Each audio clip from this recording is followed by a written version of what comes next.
Assalamualaikum warahmatullahi wabarakatuh. Waalaikumsalam warahmatullahi wabarakatuh. Bismillahirrahmanirrahim. Alhamdulillahi rabbil alamin.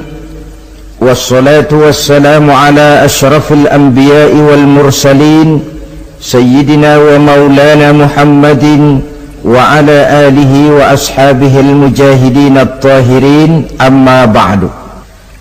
Saudara-saudara kaum muslimin rahimakumullah, pada pertemuan kita kali ini kita akan membicarakan masalah yang berkenaan dengan khitan.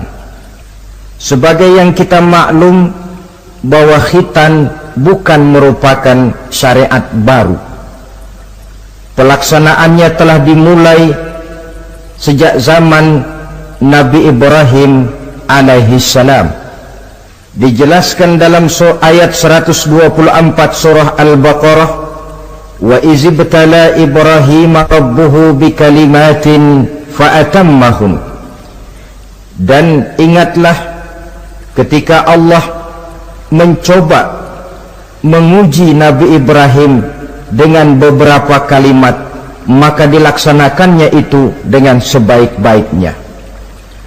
Allah menguji Nabi Ibrahim dengan beberapa kalimat. Kalimat di sini maksudnya adalah perintah dan larangan. Allah menguji Nabi Ibrahim untuk melaksanakan beberapa perintah, menjauhi beberapa larangan, yang seluruhnya dilaksanakan dengan sebaik-baiknya. Kalau kita buka sejarah, akan kita lihat bahwa memang kehidupan Nabi Ibrahim penuh dengan tamsil-tamsil yang tentu merupakan hikmah buat kita sekarang ini. Oleh sebab itu, para ulama berbeda pendapat tentang perintah yang ada di dalam ayat 124 ini. Ada yang berpendapat Allah menguji Nabi Ibrahim dengan beberapa perintah dan larangan, bahwa perintah yang ada di dalam ayat ini adalah perintah untuk membangun Ka'bah. Ada juga yang mengatakan perintah untuk menyembelih putranya Nabi Ismail alaihi salam. Ada pula yang berpendapat perintah untuk hijrah, dan masih banyak pendapat-pendapat lain, termasuk pendapat yang menyatakan di dalam perintah ini adalah pelaksanaan daripada khitan, seperti yang dikuatkan oleh Al-Imam Qurtubi. Kesimpulannya adalah seperti yang dijelaskan oleh Al-Imamul Jalil Al-Hafiz Imaduddin Abil Fida Ismail Ibn Kathir di dalam tafsir Ibnu Kathirnya. Beliau mengutip pendapat Abu Ja'far bin Jarir, di mana beliau berkata, annahu yajuzu an yakuna al-muradu bil kalimat jami'u ma dzukira wa jaizun an yakuna ba'du dzalik wala yajuzul jazmu bi syai'in minha annahu al-muradu 'ala at-ta'yin illa bi hadisin aw ijma'in. Kesimpulannya ialah bahwa yang dimaksud dengan perintah dan larangan dalam ayat ini adalah seluruh yang ditemui oleh Nabi Ibrahim dalam perjalanan hidupnya, atau sebagiannya, tetapi tidak boleh menetapkan bahwa perintah dalam ayat ini cuma satu saja, kecuali berdasarkan hadis atau ijma'. Dengan kata lain, termasuklah khitan di dalam kalimat wa izibtala Ibrahim rabbuhu bikalimatin fa'atammahum. Kesimpulannya ialah syariat khitan dimulai oleh Nabi Ibrahim alaihi salam. Ini dari segi sejarahnya. Menurut hadis Imam Bukhari dan Muslim, ketika turun perintah khitan ini, umur Nabi Allah Ibrahim sudah mencapai usia 80 tahun. Kita bisa bayangkanlah ini, umur 80 tahun turun perintah khitan. Di zaman tentu belum ada pisau cukur, belum ada gunting, belum ada silet. Sedangkan pada usia 80 tahun kulit itu biasanya sudah mulai agak keras. Turun perintah untuk melaksanakan khitan. Ini pun fa'atammahunna, perintah ini dilaksanakan dengan sebaik-baiknya oleh Nabi Allah Ibrahim alaihissalam. Diteruskan syariat ini kemudian oleh putra-putra beliau yang juga menjadi nabi dan rasul, seperti Nabi Ismail, Nabi Ishak, dan terus oleh para nabi-nabi sesudah beliau sampai kepada Nabi kita Muhammad sallallahu alaihi wasallam. Apa sebenarnya hukum daripada pelaksanaan khitan? Saudara kaum muslimin yang berbahagia, hukum melaksanakan khitan adalah wajib, baik bagi laki-laki maupun perempuan. Kewajiban ini merupakan kewajiban penunjang. Artinya, yang wajib sebenarnya melaksanakan ibadah. Orang tidak akan bisa melaksanakan ibadah kalau dia tidak bersuci. Dan orang sulit untuk bersuci kalau dia tidak dikhitan. Maka khitan lalu ikut menjadi wajib. Dalam kaidah usul fikih dijelaskan, lil wasail hukmul maqasid. Wasilah mempunyai hukum yang sama dengan tujuan. Contoh, saudara wajib naik ke atas loteng, ya, wajibnya naik ke atas loteng. Tapi saudara tidak akan bisa naik ke loteng kalau tidak ada tangga. Maka adanya tangga ikut menjadi wajib. Perintahnya cuma naiklah kamu ke loteng. Tidak ada perintah carilah tangga. Tapi lalu dalam proses pelaksanaannya kita tidak akan bisa naik ke loteng kalau tidak ada tangga. Maka adanya tangga ikut menjadi wajib. Allah memerintahkan kita, dirikanlah sholat, wuduklah kamu, bersucilah kamu. Kita tidak akan bisa bersuci kalau tidak dikhitan. Maka khitan itu ikut menjadi wajib hukumnya. Bisa juga dengan kaidah ma la yatimmul wajib illa bihi fahuwa wajib. Suatu pekerjaan yang tidak akan sempurna tanpa sesuatu hal lain, maka sesuatu hal lain itu ikut menjadi wajib juga adanya. Kita tidak akan bisa naik ke atas loteng kalau tidak ada tangga, maka adanya tangga itu ikut menjadi wajib. Di dalam kitab Ghayatul Bayan ala Zubadi bin Ruslan dijelaskan, wal khitanu wajibun ala dzakari wal unsa. Dan khitan itu wajib hukumnya bagi orang Islam laki-laki maupun perempuan, libalighin akilin muhtamilin lahu, yang sudah balik, berakal dan sanggup menahan rasa sakit, satira binasbi kamratin qata'a wahiyal kulfatu minadz zakari wal ismu binasbihi aidan min unsa, yaitu memotong kulit kamrah yang menutupi daripada zakar seorang laki-laki. Adapun bagi perempuan, memotong asal nama potong, tidak seperti halnya laki-laki. Sebab apa?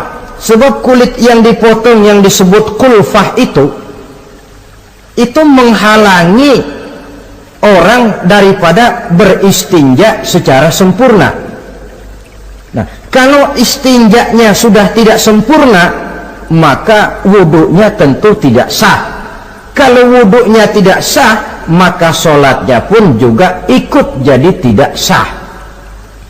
Oleh sebab itu, bagi laki-laki merupakan dosa besar kalau dia tidak berkhitan. Ini menurut pendapat Imam Ibnu Hajar.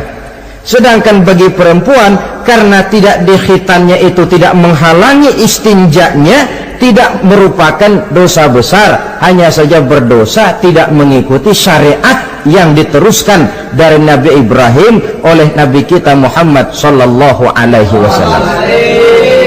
Saudara-saudara, ini sekelumit tentang sejarah dan hukum daripada pelaksanaan khitan.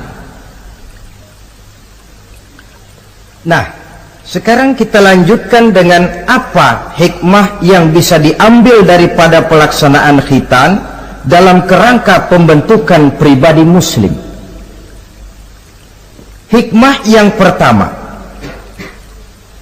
kalau setiap muslim ditanya kepengen punya anak macam apa, saya yakin jawabannya pasti sama, kepengen punya anak soleh.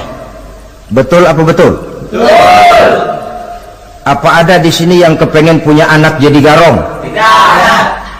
Saya kira jangankan kita yang insya Allah termasuk orang baik-baik, orang yang tidak baik saja tidak pengen kok anaknya tidak baik. Maling saja tidak pengen anaknya jadi maling. Copet saja tidak kepengen anaknya jadi copet. Dia masih bisa bilang sama anaknya, nak, bapakmu sudah kadung jadi maling, kamu jangan nurunin. Itu yang ketahuan malingnya. Maling saja tidak pengen kok anaknya jadi maling, apalagi yang bukan maling. Tapi anak yang soleh ini, saudara, bukan proses yang sekali jadi. Anak soleh tidak akan muncul dengan simsalabim. Anak soleh tidak muncul dengan slogan. Prosesnya sudah diawali oleh pribadi sang calon bapak dan calon ibu daripada anak itu. Itulah sebabnya untuk mendapatkan anak yang soleh ada dua usaha yang harus dilaksanakan. Pertama, usaha zohir, artinya usaha yang kelihatan oleh pandangan mata. Apa saja yang termasuk usaha zohir ini? Pertama, pribadi calon bapak dan calon ibunya. Kalau bapaknya ahli sujud, ibunya gemar hadir di majelis taklim, meresap ke dalam kepribadian anak, ikut membentuk dirinya, sifat-sifat yang baik ini diharapkan akan menurun kepada si anak. Pribadi calon bapak dan calon ibu. Sebab ma fil aba fil abna.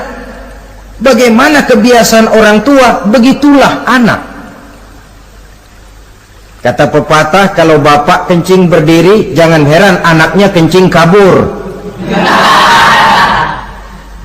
Kalau bapaknya bangun pagi jam 8, insya Allah anaknya jam 9. Jangan berharap anak mau sholat subuh. Kenapa? Bapaknya kasih contoh macam itu.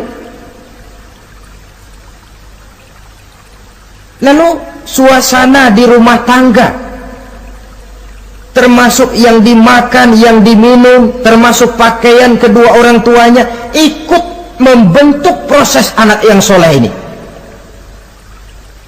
Kita kan tahu Rasulullah Shallallahu Alaihi Wasallam bersabda di dalam hadisnya, inna ahadakum yujma'u khalquhu fi batni ummihi arba'ina yawman nutfah. Tiap kamu diciptakan Allah dalam rahim ibunya itu 40 hari nutfah. Nutfah itu maaf air kotor yang kalau ketemu di jalan kita jijik, dijual juga nggak laku, tapi kita berasal dari situ. Dan itu dihasilkan dari saripati makanan yang dimakan oleh sang calon bapak, sang calon ibu. Kalau calon ibu dan calon bapak senang memakan makanan yang haram, senang meminum minuman yang haram, maka itu akan melahirkan saripati makanan yang membentuk sperma yang dihasilkan dari makanan-makanan haram. Itu pun akan ada pengaruhnya dalam proses pembentukan anak yang soleh.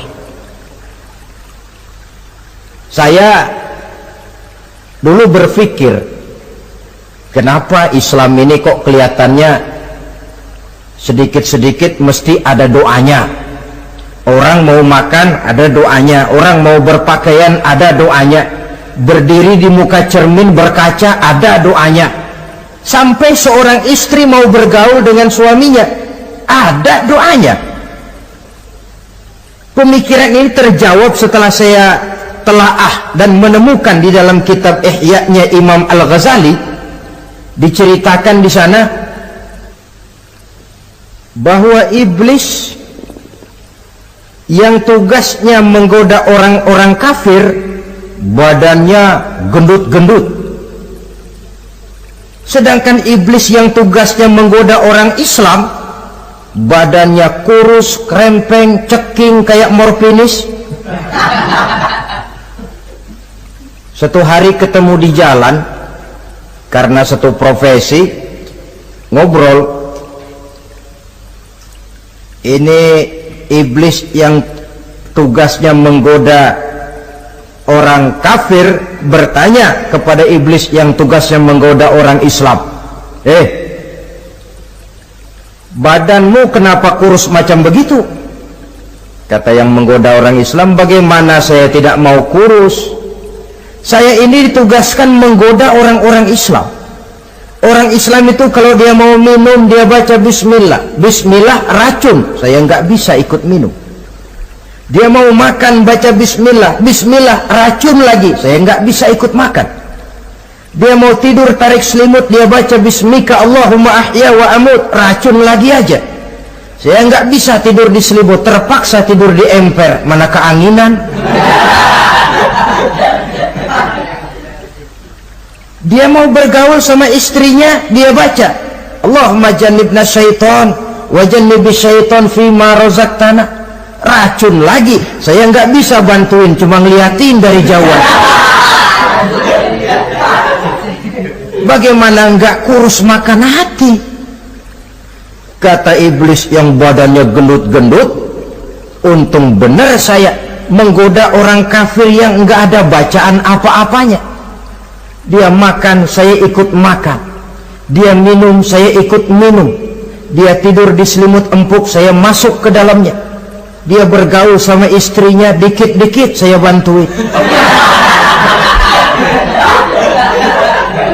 Allah Karim, ini maaflah kalau sudah dibantuin iblis ini, jangan heran anak jadi sangar nantinya. Jadi sejak proses produksi awal, Islam sudah mengajarkan hal yang sedemikian rupa. Pribadi calon ibu bapaknya baik, makanan, minuman, dan pakaian terdiri dari yang halal. Suasana beragama kelihatan di rumah tangga. Ibu ahli sujud, bapak ahli sujud. Ini termasuk proses usaha yang zahir dari orang tua yang menginginkan anak yang soleh. Sampai terjadi proses kehamilan.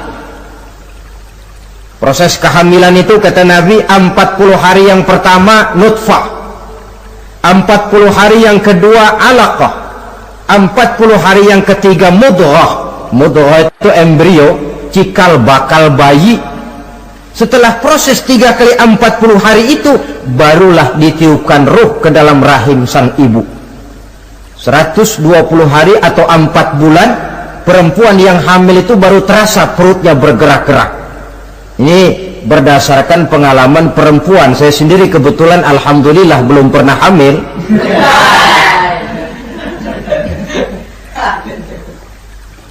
Saudara-saudara, sampai usia kehamilan itu 7 bulan, ada tradisi yang disebut nujuh bulanan. Itu tradisi dilaksanakan baik, tidak pun tidak apa-apa. Tidak ada perintahnya memang, tapi juga tidak ada larangannya. Apalagi berkumpul orang membaca ayat-ayat Al-Quran, memohon doa dan sebagainya. Sebab pada kandungan 7 bulan ini, embrio sudah mengarah kepada bentuk positif dari wujud manusia.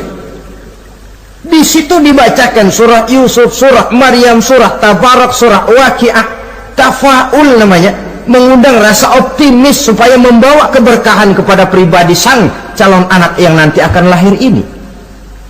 Tapi jangan lupa orang tuanya mulai dengan soleh dulu. Jangan orang tuanya nggak mau sujud, nggak mau ibadah, istrinya hamil dibacain surah Yusuf supaya anaknya cakep kayak Nabi Yusuf. begitu keluar anaknya kepalanya segi 4 kayak kaleng kerupuk. Apa surah Yusuf yang salah? Tentu saja orang tuanya yang tidak memulai kesolehan itu sendiri. Lalu usia kandungan 7 bulan ke atas, sang calon bapak mulai membantu-bantu istrinya.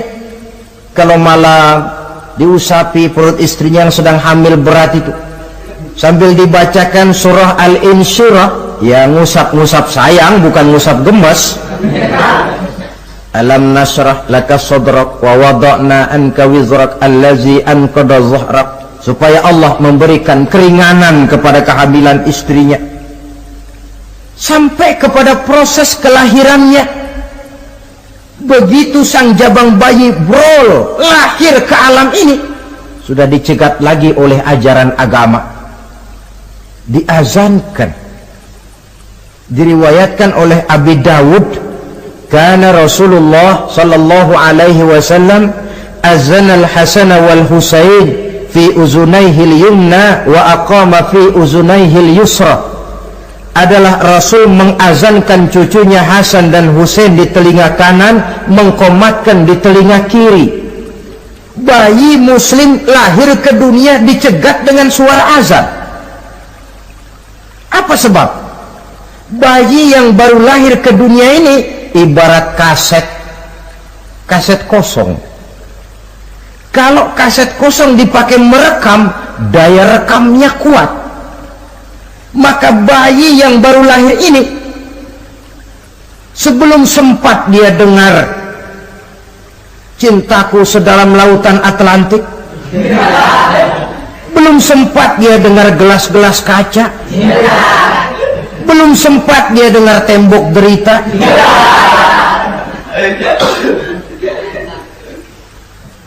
belum sempat dia menikmati serak-serak basahnya suara Frank Sinatra atau merdunya suara Madonna. Rekaman pertama yang masuk lafzul jalalah, Allahu Akbar, Allahu Akbar. Belum sempat dia dengar yang lain. Keagungan Allah yang didengarnya. Kaset kosong diisi dengan rekaman pertama berupa lafzul jalalah. Saudara hadirin yang saya hormati, lalu datang kewajiban orang tua setelah sang anak lahir. Apa itu? Memberikan nama. Jangan lupa, ini proses pembentukan anak yang soleh.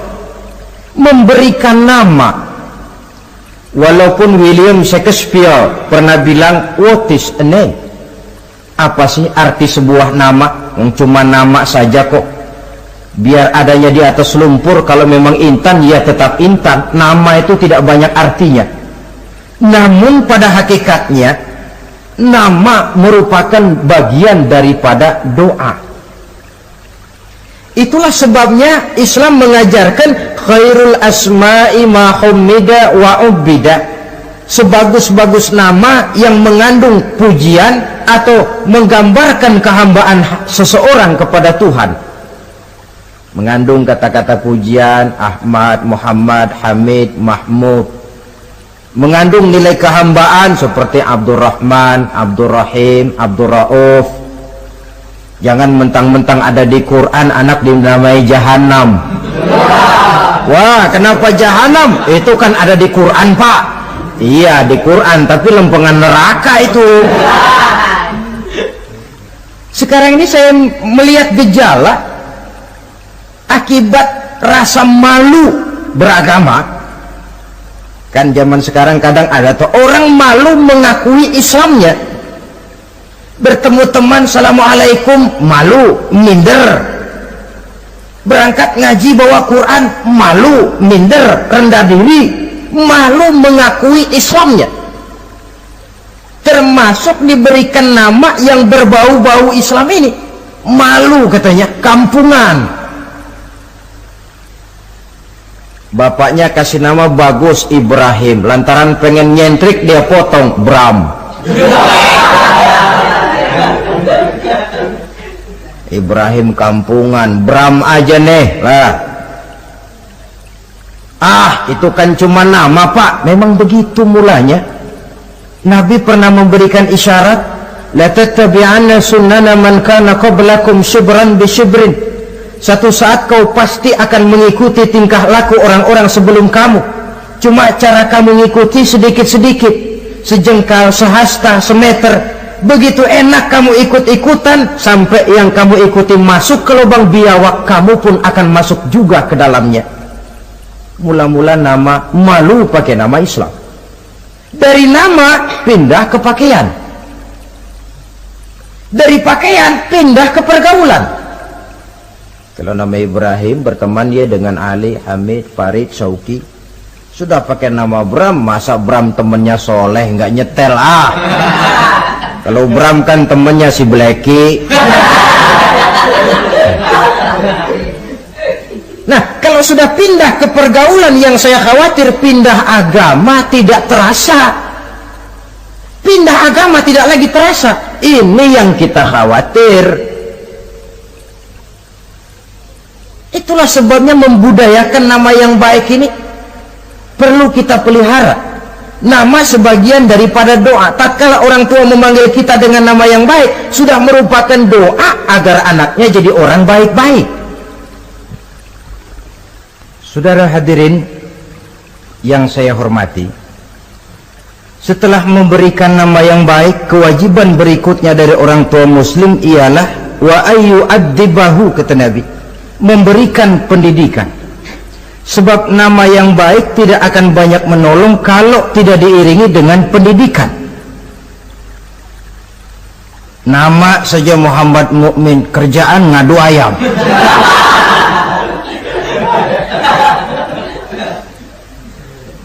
Nama yang baik tapi lantaran tidak diiringi dengan pendidikan, tidak akan banyak menolong. Nah, pendidikan ini dari mana dimulai? Dari rumah tangga. Al-bait madrasatul ula. Rumah tangga adalah sekolah yang pertama. Belum lagi anak kenal TK, ibtidaiyah, tsanawiyah. Yang dia kenal adalah rumah tangganya. Gurunya adalah ibu bapaknya. Dan proses mendidik anak ini tentu merupakan proses yang panjang, memerlukan pengorbanan dari kedua orang tuanya. Namun prinsip lebih baik sekarang orang tua berkorban daripada menjadi korban. Kalau orang tua tidak mau berkorban untuk mendidik anaknya, percayalah pada suatu saat dia akan jadi korban, dilawan oleh kebrutalan anaknya sendiri. Biarlah kita orang-orang tua ini peras keringat banting tulang, pergi pagi pulang sore, kaki jadi kepala, kepala pun jadi kaki, untuk satu cita-cita agar anak-anak kita kelak lebih baik daripada kita sekarang ini. Mendidik. Karena kian hari kita dihadapkan dengan kenyataan peledakan penduduk, sulitnya lapangan kerja, persaingan hidup yang makin tajam, sulitnya ekonomi. Kalau anak kita tidak bekali dengan pendidikan, dia akan tersudut di pojok-pojok kehidupan untuk lebih banyak cuma jadi penonton daripada pemain di dalam kegiatan kehidupan ini. Nah, setelah memberikan nama yang baik, lalu mendidiknya, lalu datanglah usaha yang batin di dalam proses pembentukan anak yang soleh ini, yaitu mendoakan anak. Yang baik tentu doa dari orang tuanya sendiri. Sebab kata Nabi, doaul walid liwaladihi kadu'ain nabi li ummatihi. Doa orang tua kepada anaknya seperti doa Nabi kepada umatnya. Sebagaimana doa Nabi kepada umatnya tidak ditolak, begitulah doa orang tua kepada anaknya. Di keheningan malam, si orang tua ini sering bangun, tahajud, sujud dia di hadapan Allah dengan menitikkan air mata, memohon doa dengan doanya Nabi Allah Ibrahim, Rabbi habli minas salihin. Ya Allah, berikan kiranya saya anak yang soleh. Nabi Ibrahim tidak minta anak pintar, Nabi Ibrahim tidak minta anak yang tampan, Nabi Ibrahim tidak minta anak yang kaya dan punya kedudukan tinggi. Yang beliau minta, Rabbi habli minas salihin. Ya Allah, berikan saya anak yang soleh. Kelihatan ini ketika beliau punya anak bernama Ismail, lalu turun perintah Allah, hai Ibrahim, potong leher anakmu Ismail. Nabi Ibrahim bermusyawarah, Ismail, saya Abah, Allah memerintahkan saya untuk menyembelih leher kamu. Menurut pendapatmu bagaimana, mimpiku ini laksanakan atau tidak? Apa jawab Nabi Ismail? Ini bukti doa anak soleh. Abah, kalau memang itu benar perintah Allah, laksanakan Abah. Ya abati fa'al ma tu'mar, satajiduni insyaallah minas sabirin. Kalau memang itu perintah Allah, Abah, laksanakan, potong leher saya. Anak soleh. Kalau cuma anak pinter tapi nggak soleh, mungkin jawabannya nggak begitu. Nah, bapak disuruh Allah menyembelih leher kamu, bagaimana nak, laksanakan jangan. Mungkin dia akan jawab, kenapa saya bapak aja potong yang udah tuaan.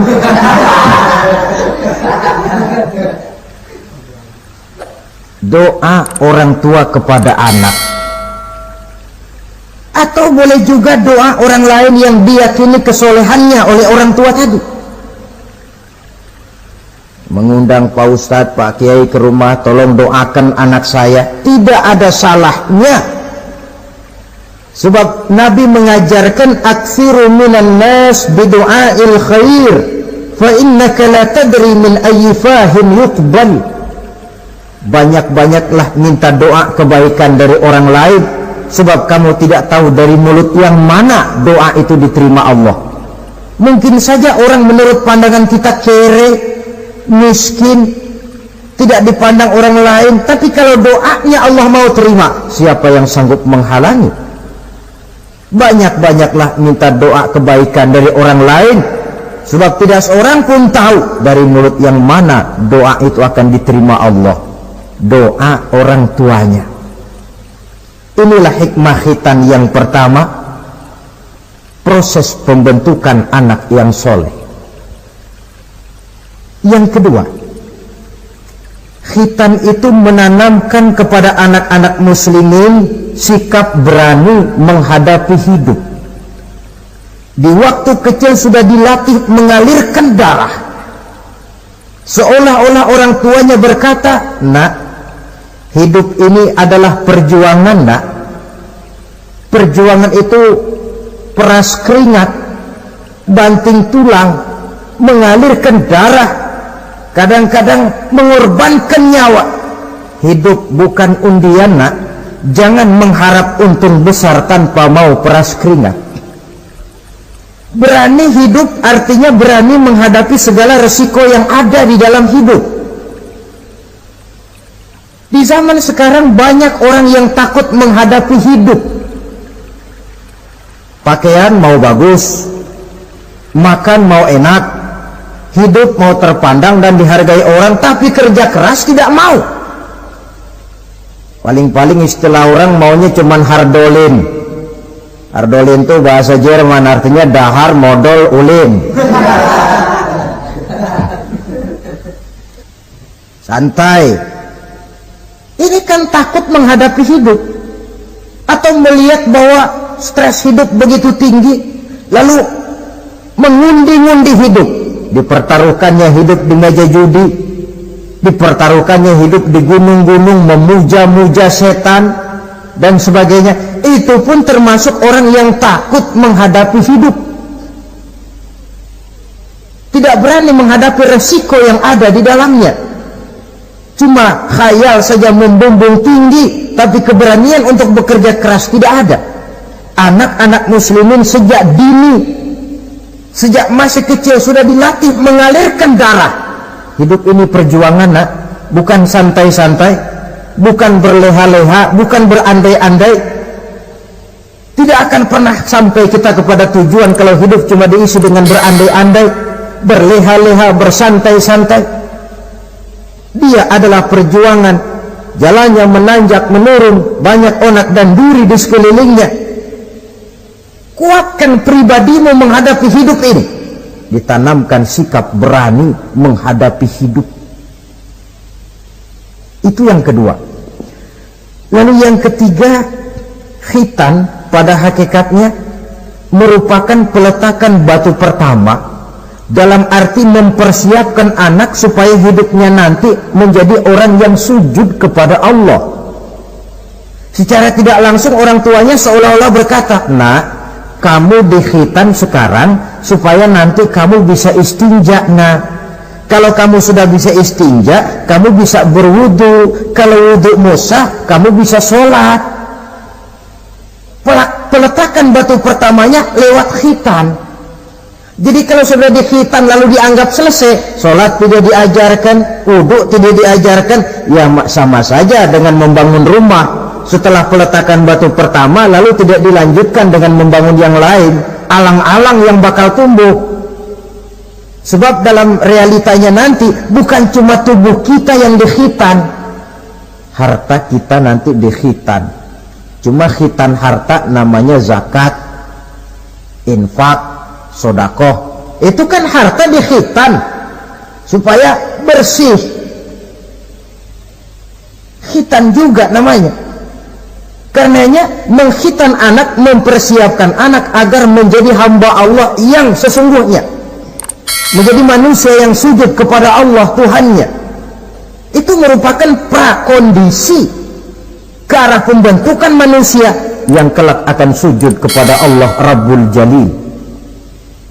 Peletakan batu pertama mempersiapkan anak untuk hidup melaksanakan ibadah, dan ini tujuan hidup. Allah jelaskan, "Wa ma khalaqtul jinna wal insa illa liya'budun." Aku tidak ciptakan jin dan manusia melainkan untuk beribadah kepadaku. Masalah paling pokok bukan bertanya mengapa kita diciptakan oleh Allah, karena kita memang sudah ada. Masalah paling pokoknya ialah untuk apa kita diciptakan oleh Allah. Kalau saudara bertanya mengapa saya dibikin oleh Allah, itu hak Allah untuk menjawabnya. Manusia buntu. Suruh itu pertanyaan kita bukan mengapa kita diciptakan Allah, tetapi untuk apa kita diciptakan Allah. Yang bisa jawab tentu yang bikin manusia. Seperti juga kita tanya, "Pak, untuk apa Bapak bikin bangku?" Yang bisa jawab pasti ya yang bikin bangku toh. Sebagai pembikin, dia tentu lebih tahu untuk apa bangku itu dibikin. Untuk apa manusia diciptakan Allah? Jawabannya datang dari Allah. "Wa ma khalaqtul jinna wal insa illa liya'budun." Aku tidak menciptakan jin dan manusia kecuali untuk melaksanakan ibadah kepadaku. Ini rupanya tujuan penciptaan manusia, agar kita menjadi orang-orang yang hidup melaksanakan ibadah dalam pengertian yang seluas-luasnya. Sejak ibadah pribadi yang langsung antara kita dengan Allah, seperti sholat, puasa, zakat, haji, sampai kepada ibadah yang tersalur melalui kehidupan bermasyarakat. Umpamanya memelihara kesehatan, menjaga keamanan di kampung, yang kalau kita niatkan untuk mencapai ridho Allah, insya Allah itu akan bernilai ibadah. Tujuan penciptaan manusia ternyata tidak lain untuk melaksanakan ibadah.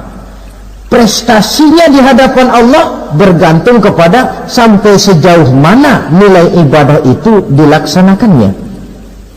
Ini yang ketiga. Yang keempat, hikmah daripada khitan itu dari sisi orang tua menempatkan perintah Allah di atas perasaan dan kepentingan pribadi. Ada nggak orang tua yang nggak sayang sama anaknya? Semua orang tua sayang kepada anaknya. Jangan anak sampai dipotong mengalirkan darah. Anak main saja, main layang-layang, jatuh, pulang kakinya berlumur darah, sudah ribut orang tuanya. Kenapa nak? Kenapa sayang? Kenapa raja? Aduh, raja lah kita. Tapi ini perintah Allah. Perasaan pribadi, kepentingan pribadi kalah oleh perintah Allah. Ini mestinya watak seorang muslim. Kalau sudah begitu perintah Allah, begitulah kita laksanakan. Soal keberatan pribadi, perasaan pribadi, kepentingan pribadi, nomor belakang. Yang penting perintah dilaksanakan. Cobalah kalau khitan itu, anak yang begitu kita sayangi pada umur sedang lucu-lucunya, dipegangi dia lalu dikhitan, kadang dia menangis, mengalirkan darah, sakit dia 2-3 hari belum bisa berjalan dan bermain dengan teman-temannya, tapi ada rasa luas dalam hati orang tua. Kenapa? Alhamdulillah ya Allah, perintahmu sudah saya laksanakan. Perasaan pribadi itu ditekan oleh perintah Allah. Perintah Allah di atas perasaan dan kepentingan pribadi. Kalau perasaan ini sudah kita miliki, itu pertanda nilai iman kita sudah mapan. Tidak cuma dalam khitan, dalam berbagai perintah agama.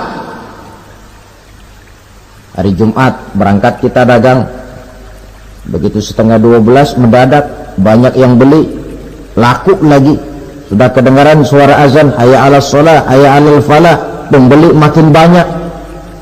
Disitulah barometer iman kelihatan.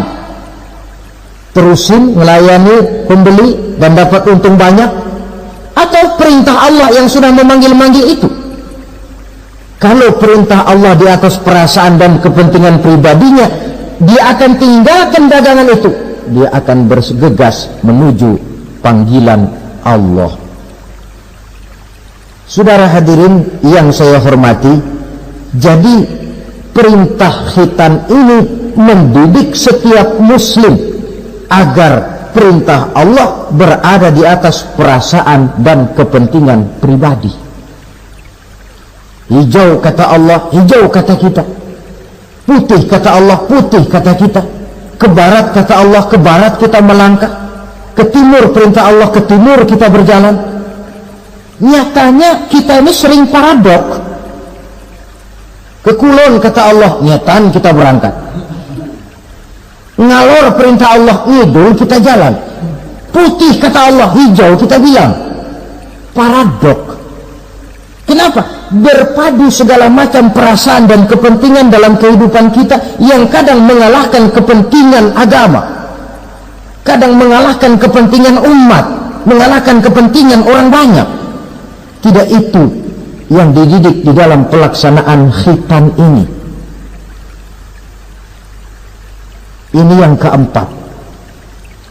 Kemudian yang kelima, dari segi kesehatan, kulit yang dipotong, yang menutupi kulfah itu adalah tempat bersarangnya segala macam kotoran.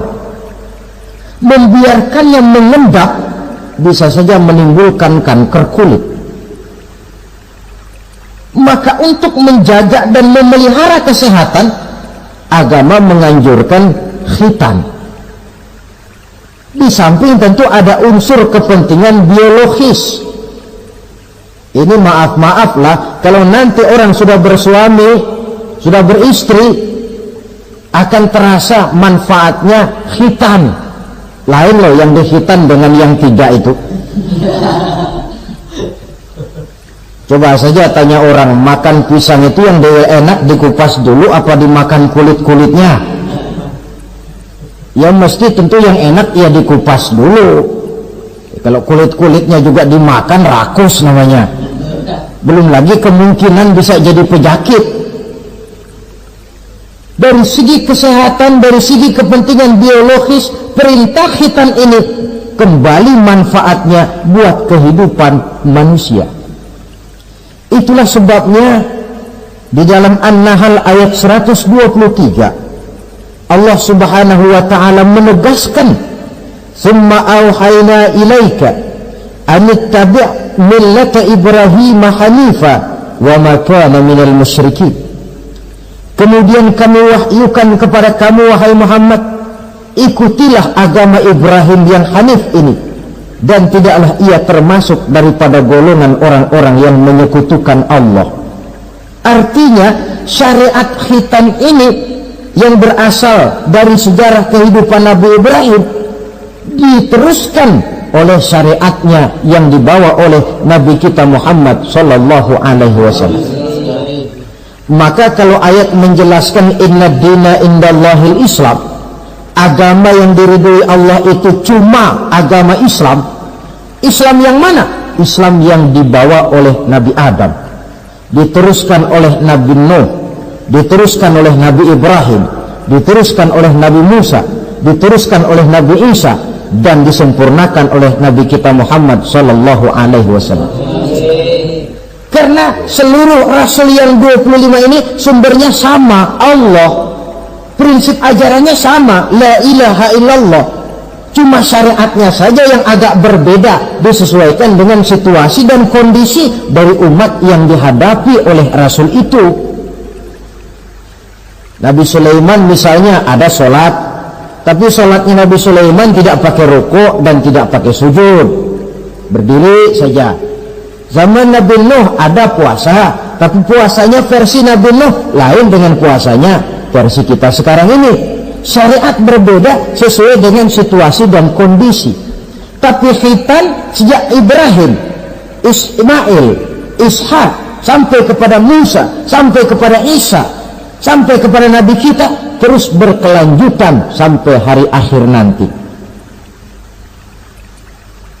Jadi bukan merupakan syariat baru. Pengukuhannya dalam An-Nahl 123 ini, aku wahyukan kepada Muhammad, ikuti agama Ibrahim, agama tauhid, yang diantara syariatnya adalah pelaksanaan khitan. Sedangkan Ibrahim seorang yang hanif. Hanif itu lebih tinggi daripada sekedar taat. Kalau orang yang taat itu contohnya begini, nak, tolong taruh ini gelas di pinggir meja, nak. Kalau dia taat ya apa adanya, ditaruh saja tuh gelas di pinggir meja. Orang yang hanif lain, mikir. Iya, kalau ditaruh di pinggir kan gampang kesenggol orang, jatuh ke bawah, pecah. Biar diperintah taruh di pinggir, taruh aja di tengah dah, biar aman. Ini hanif namanya. Tingkatan yang lebih tinggi daripada taat. Nabi Ibrahim seorang yang hanif. Tidak ada perintah Allah yang tidak dilaksanakan dengan sebaik-baiknya. Sampai pun perintah memotong anak sendiri. Saya kira kalau perintah macam begini turun kepada orang zaman sekarang, banyak yang bubar jadi orang Islam. Potonglah leher anak muda, udahan aja dah. Dan memang perintah itu cuma untuk menguji kekuatan mental Nabi Ibrahim alaihissalam. Perintah menyembelih leher anak, perintah membangun Ka'bah, perintah hijrah keluar dari kampung halamannya sampai mengembara ke negeri Syam, perintah ujian menghadapi api yang dinyalakan oleh Raja Namrus, belum lagi perintah menghadapi